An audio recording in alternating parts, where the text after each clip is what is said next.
Uma vida superficial. O capítulo 4 do Evangelho de Marcos contém muitas questões cruciais ao viver cristão. Nos trechos citados acima, não nos deixemos desviar questionando se os que ouvem a palavra são salvos ou não. Por favor, tenham em mente que o propósito da parábola do semeador não é mostrar-nos 4 tipos de solo entre salvos ou não salvos. Antes, mostra-nos que 4 condições diferentes são obtidas após os homens receberem a palavra de Deus. Assim, essa parábola não se refere somente à regeneração. Uma vez que essa é a palavra, essas 4 condições necessariamente têm de existir. Portanto, quando os gentios recebem a vida eterna, há estas diversas condições, que também existem quando nós cristãos estamos crescendo diante de Deus. Assim, por favor, lembrem-se de que o princípio e o ensinamento aqui é que isso é inteiramente uma questão de como a palavra é recebida, não fala da questão de ser salvo ou não. Por isso, irmãos e irmãs, por favor não apliquem a questão de regeneração a essa passagem das Escrituras. Esta passagem tão somente nos mostra as condições dos homens após receberem ou rejeitarem a palavra. Aplica-se não só aos gentios, mas também aos crentes.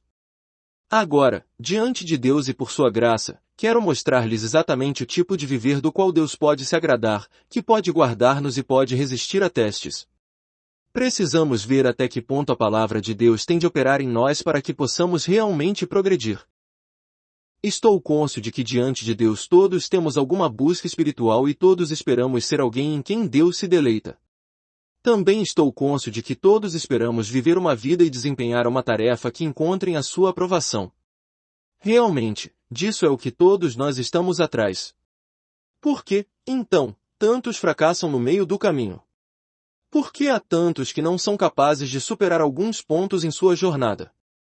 Hoje, quantos são totalmente submissos ao Senhor? Quantos realmente o estão seguindo todo o caminho? Há muitos que têm um bom início, mas poucos continuam a progredir. Ter um bom início realmente não é algo espetacular, mas ter uma boa continuação é algo precioso. Um bom início não necessariamente termina numa boa consumação. Os que estão em submissão no início podem não estar no fim. Em Levítico, a avaliação para os de 20 anos era mais elevada do que para os de 60 anos. Por quê? Porque há muitos que são absolutos pelo Senhor quando têm 20 anos, mas aposentou-se antes de atingirem os 60. Quantos estão seguindo o Senhor ao longo de todo o caminho? Quando jovem, você ainda era submisso, mas como chegou a ficar tão descuidado hoje? Há uma enorme diferença entre os primeiros anos e hoje. Hoje o meu coração não é o mesmo como era quando saí para servir muitos anos atrás. Talvez nos primeiros dias você realmente se negasse e estivesse disposto a tomar a cruz para seguir o Senhor. Talvez naqueles dias estivesse disposto a sofrer perda pelo Senhor e passar por aflições pelo propósito de Deus. Hoje, entretanto, você já não é mais tanto por essas coisas. Quantos são os que seguem o Senhor ao longo de todo o caminho em vez de parar no meio?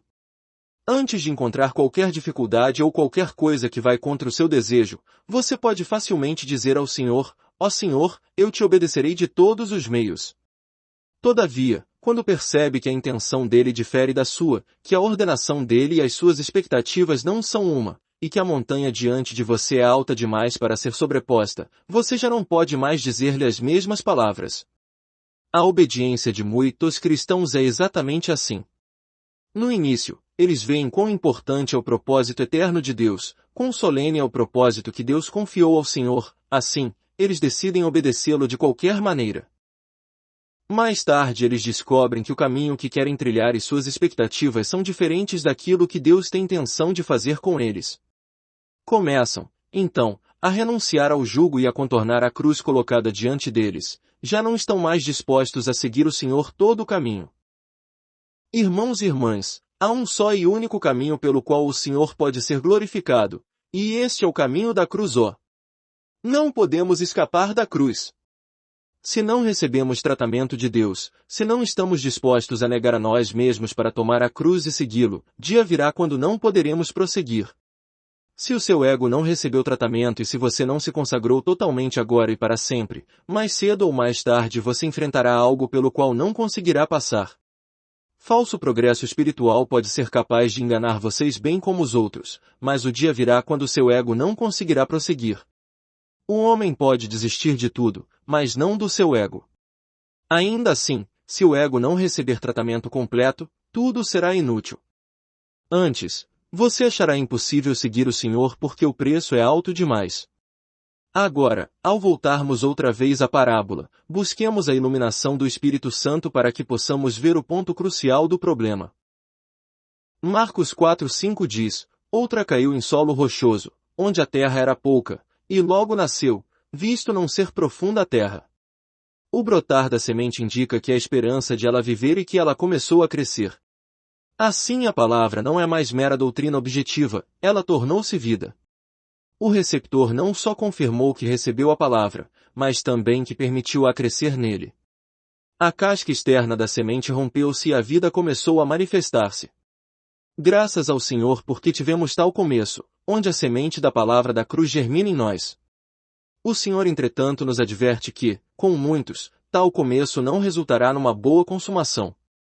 Ele disse: saindo, porém, o sol a queimou, e porque não tinha raiz, secou-se. Vez 6.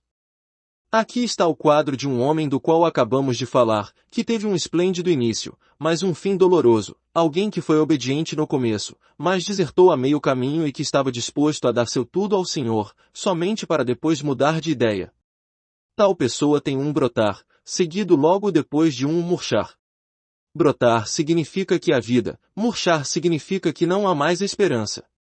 Muitos jovens cristãos trilham este caminho com grandes esperanças e muitas expectativas, porém, em poucos anos, ou até mesmo em questão de meses, ele se acaba e murcha. Ele perdeu aquela vida que tivera no início, é difícil detectar nele algum sinal de vida. Qual é o motivo desse murchar? O próprio Senhor ofereceu uma explicação: semelhantemente são estes os semeados em solo rochoso, os quais, ouvindo a palavra, logo a recebem com alegria. Mas eles não têm raiz em si mesmos, sendo antes de pouca duração, em lhes chegando a angústia ou a perseguição por causa da palavra, logo se escandalizam. Versículos 16 e 17. O Senhor diz que por causa de aflição ou perseguição há uma queda. E note que essa aflição ou perseguição é de um tipo específico do tipo que advém por causa da palavra. Tal pessoa recebe a palavra, mas não é capaz de suportar as aflições e perseguições que advêm com a palavra, por isso ela fica ofendida. Precisamos saber que aflições e perseguições vêm com a aceitação de cada aspecto da palavra. Quando um pecador recebe o Senhor, é muito natural que ele encontre aflições e perseguições. Porém não estou falando sobre este aspecto da palavra, antes, estou dizendo que qualquer cristão que aceita a sua palavra, qualquer palavra, está propenso a encontrar aflições e perseguições como resultado direto. Sua palavra jamais teve como propósito ornamentar-nos, ser algo que poderíamos imediatamente transmitir a outros. Podemos fazer isso com palavras dos homens, mas não com a palavra do Senhor. Nossa real aceitação de qualquer palavra sua precipita-nos num processo de tratamento completo, até a morte, a eliminação na cruz e a um estágio de ser quebrado por Deus. Até que tal processo tenha ocorrido, não podemos liberar a palavra em vida para outros. Não é uma questão de compilar e arranjar determinadas passagens das Escrituras para compor mensagens. Isso não é uma mensagem da palavra. Há muitas dessas tais nos volumes de obras humanas. Uma verdadeira mensagem da palavra é gerada mediante um tratamento completo. Você não pode tirar da palavra o elemento de aflições e perseguições. Ao recebermos a palavra, Deus trabalha as circunstâncias de tal maneira a introduzir-nos na necessidade da própria palavra que recebemos. Por exemplo, se você receber uma palavra sobre paciência, Deus controlará seus negócios de modo que a paciência seja a sua mais urgente necessidade. Se você tiver recebido a palavra sobre amor fraternal, Deus criará para você um ambiente que exige amor mútuo. Simplesmente emprestar nossos ouvidos à proclamação da verdade e proferi-la com nossos lábios não é garantia de que a verdade é nossa. Não o será até que realmente a pratiquemos quando as circunstâncias adequadas nos confrontarem de que a verdade é real para nós. Por isso aflições e perseguições com toda a verdade que recebemos de Deus elas lá estão para mostrar-nos se realmente recebemos a verdade. Não há uma única verdade na Bíblia que você possa conseguir sem pagar um preço. Atrás de toda verdade Deus criará uma situação que exigirá exatamente aquela verdade com o propósito expresso de testar se o seu receber é genuíno ou não. Quantas vezes você foi realmente tocado ao ouvir uma mensagem sobre a cruz ou sobre completa consagração, ou sobre total santificação e achou que havia ganho e entendido tudo? Irmãos, por favor, alegrem-se um pouco mais devagar porque as aflições e perseguições sobrevirão exatamente a vocês. Elas vêm para provar se vocês realmente receberam a palavra. Se a sua aceitação é genuína, elas somente servem para provar isso mesmo, caso contrário, a sua situação é meramente superficial e vocês não serão capazes de resistir ao teste das provas que advêm em sua esteira. Por favor, tenham em mente que essas aflições e perseguições não farão nada além de expor sua verdadeira situação, elas não arrebatarão o que é real em vocês. Elas provarão se genuinamente receberam a palavra, não farão com que vocês a rejeitem. Quando o ouro é provado pelo fogo, o calor não o transforma em cobre, não muda a sua natureza. O que é mera douradura será removido pelo calor, e a natureza do metal inferior que ela cobria se tornará aparente. Por favor, tenham em mente que simplesmente ouvir certa passagem da palavra de Deus não garante que você a tem. Deus tem de testá-lo para provar que realmente a possui. Há muitos que, embora tenham ouvido, jamais pagaram o preço para unirem-se a ela, e jamais em suas experiências negaram a si mesmos para tomar a cruz. Ainda assim, o seu falar é cheio da questão de obediência, e suas orações ainda abundam com o negar do ego. Irmãos e irmãs, deixem-me dizer-lhes, o Senhor logo enviará o sol. Se realmente tiverem vida e raiz, e se a sua atitude para com o Senhor for genuína, esse sol pode ajudá-los a crescer. Se porém não tiverem raiz, murcharão tão logo os raios do sol arderem. Todas as provas não são senão para o nosso crescimento. Se vocês não são genuínos para com o Senhor, as provas exporão tudo que é falso e enganador. Então vocês verão a sua verdadeira situação interior. Irmãos e irmãs, vocês sabem sobre o que o sol fala nessa parábola? Sabem sobre o que a perseguição e a tribulação por causa da palavra falam nesta parábola? Falam do operar da cruz, e a cruz é a expressão mais poderosa do amor de Deus. Nada pode educar-nos melhor do que a cruz, tampouco há melhor teste que ela.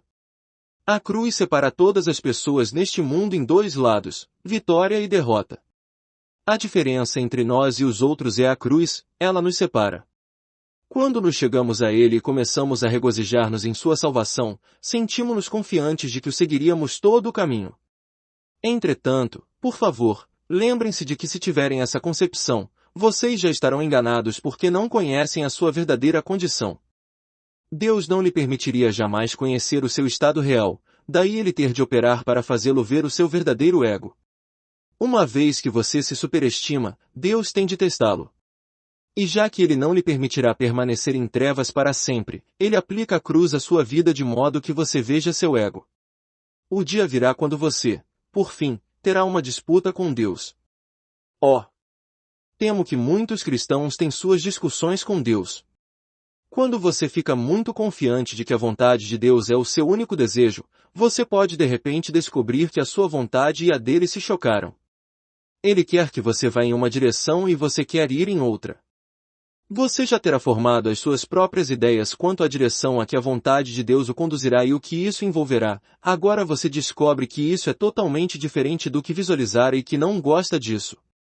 Você começa a razoar, a lutar, a questionar. Você jamais sonhou, ao sair impulsivamente para servir ao Senhor, que as coisas se tornariam assim. Há problemas em seus negócios, em seu lar, em sua escola, em toda parte. Por isso, você discute com Deus e põe nele a culpa por tudo isso. Irmãos e irmãs, por favor, estejam conscientes de que essa polêmica se apegará a vocês para fazê-los murchar. Por favor, lembrem-se de que o definhamento de sua vida espiritual tem o seu início aqui sua falta de disposição de render-se nessa controvérsia com ele. Não há uma única contenda que não seja seguida por uma derrota. Se Deus perder e você vencer, certamente advirá o definhamento. Diante de Deus, portanto, a cruz é sempre um teste para nós a determinar se vamos ter vida abundante ou se vamos murchar. Estou cônscio de que muitos entre nós tiveram tal disputa com Deus, e alguns que ainda estão nela. Eles têm se queixado da maneira pela qual Deus os trata. Deixe-me dizer-lhe que a sua atitude para com as coisas que estão provocando suas reações atuais estabelecerão a medida da sua vida espiritual nos dias por vir. Em outras palavras, se a sua vida vai ser rica ou vai murchar depende de como você lida com sua controvérsia. Se você vencer e Deus perder, não há outro resultado senão o definhamento. Não se rejubile em sua aparente vitória e ganho de liberdade. Não suponha que terá o triunfo para sempre só porque assegurou o que você deseja. A sua vitória simplesmente assegura o definhamento de sua vida e sua queda futuros. Muitos têm tido tal experiência. Todo murchar espiritual tem origem em nossa vitória sobre Deus em nossa disputa com Ele. É impossível para Deus perder e ainda assim você ter uma rica vida espiritual, irmãos e irmãs. Se hoje você estiver em um conflito com Deus que ainda não foi resolvido, deixe-me dizer-lhes francamente que isso é muito perigoso, e você tem de ser muito cuidadoso. Se lançar a culpa sobre ele e resistir à sua ordem, a sua derrota já começou. Antes que qualquer coisa se torne aparente, você já terá começado a murchar. Por isso Deus não se detém somente ao fato de nós ouvirmos a mensagem e de nos consagrarmos a Ele. Sempre que nos propomos a não falhar, mas a ser um cristão obediente que segue o Senhor em tudo, Ele por causa disso nos testará. O Senhor não tolerará que fiquemos sem teste e ainda termos aparência de obediência a Ele. Ele só pode usar os vasos que passaram por teste. A sua fidelidade não é determinada pela hora que ouve a mensagem, ou por você dizer que a aceitou. Deus não confiará em você nisso. Ele quer testá-lo com aflições e perseguições para ver o que você tem a dizer. Talvez, ao encontrar aqueles testes, você não possa proferir louvores como antes. Talvez, naquela hora, você não fique tão claro a respeito de Deus. No entanto, Ele tem de testar você.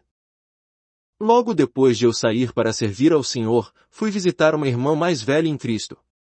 Ao nos sentarmos na sala, ela perguntou: você tem a intenção de devotar-se totalmente ao Senhor, não tem? Que pensa que Ele vai exigir de você? Trabalhar para Ele, disse eu. Suponha que Ele não queira que você trabalhe para Ele, que aconteceria? Perguntou ela. Oh! Tenho certeza de que Ele quer que eu trabalhe para Ele, respondi confiantemente. Ela então tomou Mateus 15 e leu para mim a história de 4.000 serem alimentados e perguntou-me como isso poderia ter acontecido. Repliquei que quando os discípulos colocaram os pães e os peixes nas mãos do Senhor, Ele os abençoou e eles se tornaram suficientes para 4.000 pessoas comerem até se saciarem. O seu comentário à minha resposta causou em mim tal impressão que dura até hoje, embora naquele dia eu ainda não conseguisse penetrar no seu significado. Ela disse: todo o pão que é colocado nas mãos do Senhor Ele primeiro quebra, depois distribui. Não distribui nada que não tenha primeiro quebrado, pois um pão inteiro não pode multiplicar-se, se for dispensado, para sustentar os outros. Irmão! Ela era mais velha até que meus pais. Com muita frequência eu era como o pão colocado nas mãos do Senhor, e ainda assim esperava secretamente que o Senhor não haveria de quebrá-lo. Eu esperava que o pão sempre ficasse inteiro, com uma bela forma e incólume. Entretanto, todo o pão colocado em suas mãos Ele quebrará. Advirto-o a não se entregar a Ele se não estiver disposto a ser quebrado. 12 anos se passaram desde que ocorreu essa conversa. Nesses 12 anos realmente aprendi a lição de que a palavra que me fora dita então era verdadeira. Em troca lhes digo que se vocês não estiverem dispostos a serem quebrados nas mãos do Senhor, então por favor não se ofereçam a Ele. O problema conosco é que quando um apelo é feito para nos consagrarmos a Ele, respondemos com base no impulso intelectual ou emocional, e ficamos despreparados para as implicações de uma consagração sem reservas. Irmãos e irmãs, essa é a maneira de viver mais miserável porque, por um lado, você foi apanhado por Deus e por isso não pode viver como os outros, ainda assim, por outro, você não está disposto a ser quebrado. Como resultado, você fica insatisfeito com Deus e Deus não fica satisfeito com você. Por que aquela semente caindo na terra deu fruto tão depressa? E por que logo murchou ao sentir um pouco da ardência do sol? O Senhor nos dá 3 razões em Marcos 4. O solo era raso. A primeira razão era que o solo era raso. Tal pessoa não é profunda. Ela rapidamente se satisfaz, e também com a mesma rapidez fica insatisfeito. Ela se preocupa com os ganhos e perdas triviais. Ela se rejubila com a mesma facilidade com que se torna triste. Ela está em cima de um solo raso. Ela vive em sua individualidade e em suas emoções. Em toda a terra não há coisa mais superficial do que a disposição peculiar de cada um e as emoções de alguém. Vocês sabem que árvores grandes têm raízes grandes. Algumas árvores têm raízes que atingem centenas de metros abaixo da superfície do solo porque é lá que elas podem assegurar a água. As palmeiras no deserto arábico podem desafiar o sol abrasador com sua verde folhagem, porque suas raízes penetram nas doces fontes lá embaixo. Por um lado elas estão sendo abrasadas no topo, mas por outro também estão desfrutando a água aliviadora lá de baixo. Todos os que vivem em sua individualidade ou emoções têm um solo raso. Embora eu não tenha saído para servir ao Senhor há muito tempo, em minha experiência, as pessoas que eu mais temo são aquelas que dizem sim a tudo que digo. Aparentemente aceitaram tudo e ouvem-me atentamente, e ainda assim não colocaram nada dentro de si. É realmente difícil lidar com aqueles cujas emoções mudam facilmente e que podem ser manipulados pelo tempo, por seus sentimentos e sua peculiaridade.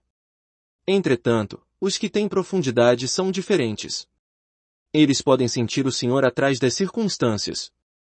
Em vez de ficarem com suas emoções, fecham a porta a elas e entram para conhecer o Senhor.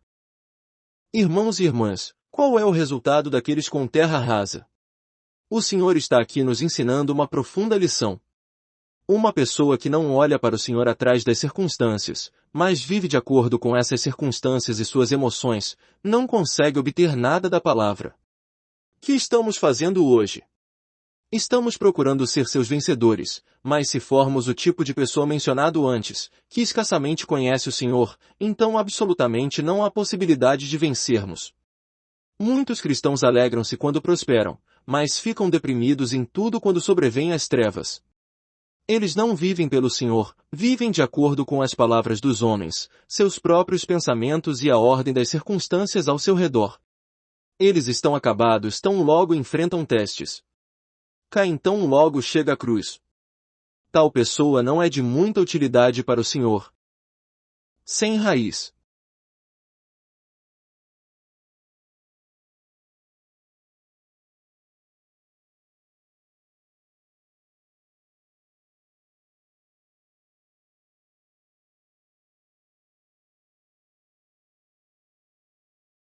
A segunda razão da pobreza de vida espiritual é a falta de raiz. Que é a raiz? A parte visível de uma árvore é o tronco e a parte oculta é a raiz. Na vida de um cristão ela representa sua história secreta com o Senhor. Qualquer pessoa que tenha carência da raiz diante do Senhor tem uma vida de sequidão. Qualquer um que tenha carência de uma história secreta está vivendo sua vida perante homens. Ela nada tem de especial diante do Senhor e é incapaz de tomar a cruz. Irmãos e irmãs, posso fazer-lhes uma pergunta direta, sua vida é toda ela vivida perante homens? Você tem uma vida secreta em sua recâmara perante o Senhor? Se a sua vida de oração é limitada às orações que você faz nas reuniões de oração, se o seu conhecimento da palavra de Deus é limitado ao que você prega, se todo o seu trabalho é perante homens, então falta-lhe raiz. Raiz é o que está oculto e secreto. Aquilo que fica exposto não é a raiz. Precisamos examinar a nós mesmos perante Deus a fim de ver quanto da nossa vida está perante homens e quanto dela está perante o Senhor. Além do nosso testemunho público, leitura bíblica e orações, que você fez em segredo. Se você nada tem em segredo, falta-lhe raiz. Não é de se admirar que ao vir a cruz, você é incapaz de suportá-la. Não há outro motivo senão a falta dessa tão crucial vida secreta. Nada pode preservar-nos mais do que nossa vida secreta. Quando você vê um irmão tropeçar, sabe com certeza que há não muito tempo ele perdeu aquela vida secreta. Isso é porque a nossa vida espiritual depende de nossa vida secreta perante Deus. Qualquer um que não consegue manter sua vida secreta é fraco perante o Senhor. Possamos nós perceber a importância dessa vida secreta. Em Mateus disse: fecha a tua porta, e isto é raiz. O Senhor disse que quando orarmos, devemos entrar na recâmara com a porta fechada e orar ao Pai que está em secreto. O Pai que nos vê em secreto recompensar-nos-á. O Senhor foi bem específico aqui ao dizer que o Pai nos verá em secreto. A oração pode ser vista. Sempre pensamos que orações são para serem ouvidas, mas o Senhor disse que são para serem vistas. Muitas vezes, quando nos faltam palavras diante de Deus, até mesmo nossa atitude sozinha é preciosa para Ele, porque Ele está lá observando, não ouvindo. Ó! Irmãos e irmãs, que temos que pode ser visto por Deus? Com que frequência você foi visto por Deus só e ninguém mais? Ou será que tudo que você tem está diante dos olhos de homens? Quero dirigir-me particularmente aos meus cooperadores. Não há qualquer outro grupo de pessoas em posição mais perigosa do que aqueles entre nós que servem integralmente ao Senhor. Isso porque a nós sobrevêm mais tentações do que aos outros, e porque nós mais facilmente mostramos tudo o que temos perante os homens, inclusive aquilo que possuímos em secreto. Irmãos, deixam-me perguntar-lhes de novo, em sua vida, quanto exatamente é visto por Deus apenas? Quanto da sua vida espiritual nunca é contada a outros? Quanto da sua experiência é como aquela de Paulo, que ninguém conhecia até se passarem 14 anos? Quanto você reservou só para o desfrute de Deus? Se você não tiver nada, permita-me ser áspero, você não tem raízes. Se você não tem uma experiência espiritual secreta, se não recebeu tratamento da parte de Deus, em secreto, se não foi ferido por Deus em secreto, então tudo que você tem é superficial, não conta muito. Tudo o que um cristão tem é confiável somente quando permanece firme após ter sido testado na cruz. Uma pessoa que tem as suas raízes profundamente enterradas na morte de Cristo consegue passar pelo teste. Se algum dia tivermos de fazer a opção entre renunciar à nossa fé ou perder a nossa vida, qual escolheremos? Por favor, tenham em mente que, se tivermos de passar por aflições e perseguições, a nossa única proteção serão nossas raízes profundas. Alguém que tenha raízes curtas está fadado a fracassar, jamais poderá ser um mártir. Se você não quiser ser derrotado naquele dia, precisa ter hoje suas raízes profundamente enterradas. Isso equivale a dizer que precisamos de uma vida secreta e oculta diante do Senhor. Se naquele dia falharmos com Ele, isso ocorrerá porque hoje não aprofundamos nossas raízes suficientemente. Solo pedregoso. Os que têm solo raso, não é que não estejam dispostos a aprofundar suas raízes no solo, mas há rochas embaixo que as barram. Na superfície, o solo se parece com os outros, mas debaixo de tal pessoa há o pecado e o ego escondidos. Ele age, exteriormente, como os outros. Tudo que os outros cristãos ouvem e falam, ele faz igual, mas oculta dentro dele há uma grande rocha impedindo a raiz de se aprofundar. Que é a rocha? Rocha tem muitos significados na Bíblia, mas vou mencionar apenas um, é o coração endurecido. Se você quer ser espiritual, não tenha um coração endurecido. Há hoje muitos cristãos cujas opiniões jamais foram contestadas e que nunca foram quebrados diante de Deus. Com respeito à vontade de Deus, eles têm muito a dizer e muitas desculpas e opiniões a dar. Sua sabedoria ainda não chegou ao fim, sua vontade ainda não foi derrotada, eles ainda têm seus próprios planos e propósitos. Tem neles rochas. Irmãos e irmãs, deixem-me dizer-lhes com franqueza que nenhuma pessoa progredir espiritualmente a não ser que permita Deus quebrá-la. Por isso, a cruz é a fonte do nosso progresso. Se Deus não o tiver quebrado, você jamais será útil. Ele precisa reduzir as rochas dentro de você em pedaços antes que você possa obter alguma profundidade. Somente um tipo de pessoa pode continuar a aprofundar-se, isto é, os que são fracos como criancinhas e que tremem à sua palavra. Muitos hoje hesitam um pouco com relação à ordem de Deus antes de prosseguirem. Supõem que as ordens de Deus devem ser examinadas e selecionadas. Graças a Deus, há também muitos outros que obedecem-no com simplicidade. Eles só se importam com quem dá a ordem e obedecem sem ficarem preocupados em por que a ordem é dada. Irmãos e irmãs, um coração desobediente é uma rocha. Possa Deus iluminar-nos de modo a fazer-nos ver quão grande é essa rocha em nós. A rocha não é só o seu ego, é também o seu pecado oculto. Em sua vida pode haver um pecado do qual não desiste, porque o preço é demasiado alto. Você jamais terá riqueza espiritual se permanecer assim. Mais cedo ou mais tarde você verá a sua superficialidade. Por isso, você precisa tratar totalmente qualquer pecado, inclusive os ocultos. Irmãos e irmãs, a quantas coisas suas Deus já apontou seu dedo hoje? Ou vocês estão tentando escapar dele? Talvez vocês estejam tendo uma contenda com ele e não querem se render? Irmãos, Deus quer mostrar-lhes que se quiserem realmente servi-lo, aquela rocha enorme tem de ser removida, senão a terra ainda será rasa e a raiz jamais poderá ser profunda. Você jamais receberá força espiritual se insistir em manter aquele ego obstinado, aquela opinião eu não. Graças a Deus. Mesmo para aqueles cuja dureza de coração tem até agora estorvado seu propósito, ele é capaz de fazer o que fez para os outros. Cada um de nós tem um coração endurecido, mas o Senhor pode mudar-nos. Entre nós hoje há muitos que foram atingidos por Deus, mas também sei que é um fato que alguns poucos desses mesmos queridos eram fortes de caráter. Se o Senhor pode quebrá-los, certamente poderá quebrar você. Uma vez que o Senhor pôde entrar em Jerusalém montando um jumentinho que ninguém jamais cavalgara, ele certamente é capaz de cavalgar você. Os que têm experiência em cavalgar potros sabem que é difícil domar um, que homem algum jamais cavalgou. Mesmo assim o Senhor fez isso com facilidade. Podemos ser muito duros diante de Deus, mas o Senhor é capaz de quebrar-nos. Se você humilhar-se para orar, Senhor, realmente sou muito duro por dentro. Com muita frequência pego-me a minha opinião e insisto na minha ideia. Sou apenas uma pessoa superficial. Oro para que tu me quebres, descobrirá que está progredindo. Se você for fiel para tomar a cruz toda vez que ela vier, verá que paulatinamente suas raízes aprofundar-se. Há ainda mais duas outras passagens que tratarei ligeiramente. Isso é para complementar o que disse até agora. Oséias 14 fala 3 vezes sobre o Líbano, uma citando o lírio, outra citando a oliveira e outra ainda citando a vide. Por que é dada tal ênfase sobre o Líbano aqui? Porque o cedro nas montanhas do Líbano é muito alto e as raízes são muito profundas.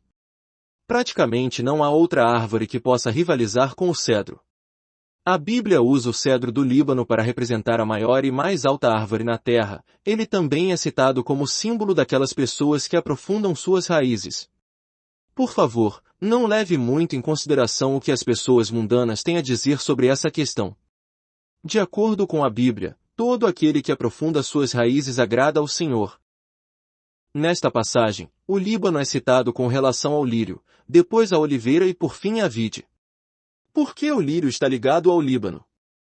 Porque ele é bonito de se contemplar. A flor de um cristão não cresce num jardim, mas num vale, sem um jardineiro para cuidar, mas depende tão somente da luz do sol, da chuva e do orvalho para seu sustento. Sua beleza está no vale e diante de Deus somente. A palavra também diz, seu esplendor será como o da oliveira. Segundo o meu ponto de vista, a oliveira não tem beleza nenhuma. Se dissermos que sua beleza será como a da rosa, é fácil de as pessoas compreenderem, mas aparentemente seria outra coisa dizer que será como uma oliveira. Entretanto, beleza à vista de Deus não é a beleza superficial, mas o fruto. A oliveira é uma árvore que dá uma drupa que produz óleo, sua beleza está em seu fruto. A beleza de um cristão está em dar o fruto do Espírito. Assim, isso também é algo interior e não para uma exibição exterior. A palavra prossegue dizendo, florescerão como a vide. Alguma vez já vimos o florescimento de uma vide? Tenho cultivado videiras há anos e já vi o florescimento de uma vide num vaso de flores. Sua florescência é muito pequena. Mesmo antes de a flor desabrochar plenamente, pode-se encontrar uvas. Por que então não é dito que floresce como o pessegueiro ou o crisântemo?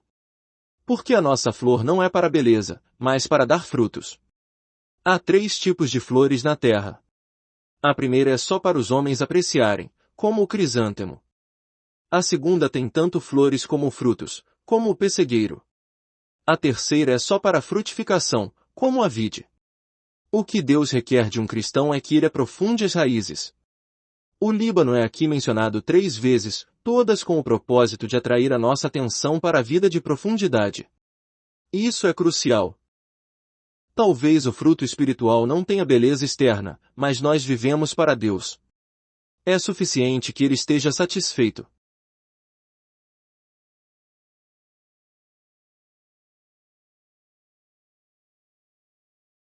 Há outra passagem ainda mais semelhante em Cantares 4:12. Jardim fechado és tu, minha irmã, noiva minha, manancial recluso, fonte selada. Jardim fechado significa que não é um parque público ao qual todo mundo tem acesso, mas que é privado, exclusivamente para Cristo. A beleza interior pode ser vista e apreciada por Cristo tão somente. Quanto a manancial recluso, a diferença entre um manancial e uma fonte é que o primeiro é feito pelo trabalho humano, mas a fonte não. Os servos de Abraão frequentemente cavavam poços porque haviam encontrado mananciais. Além de ser jardim fechado, somos também um manancial para as pessoas usarem. Embora isso seja assim, ainda é controlado pelo Senhor e encerrado por Ele. Uma fonte existe para o gozo e contentamento que adquirimos na presença de Deus. Um manancial ou poço está perante homens, mas uma fonte está perante Deus. Tal experiência não é para ser deliberadamente descerrada a outras pessoas porque é uma fonte selada. As experiências que ganhamos por meio de orações devem ser todas fechadas, inclusive aquelas que são para os homens. Toda coisa preciosa que temos deve ser selada só para o Senhor. O meu encargo hoje não é outro senão que precisamos ir mais fundo e que precisamos permitir que a cruz realize uma obra mais profunda em nós. Irmãos e irmãs, a nossa vida frequentemente arrasa demais, e também uma proporção muito grande dela é exposta na superfície. Carecemos daquela parte oculta perante Deus. Isso é o que Ele ainda deseja hoje. Que Deus nos conceda a graça para que possamos ser um com seu desejo e renunciemos às nossas obras passadas, e que devemos permitir que Ele nos quebre de modo que possamos correr a corrida que está diante de nós. Extraído do livro 12 Cestos Cheios. Vatmanei. Inscreva-se no canal Desfrutar é bem melhor.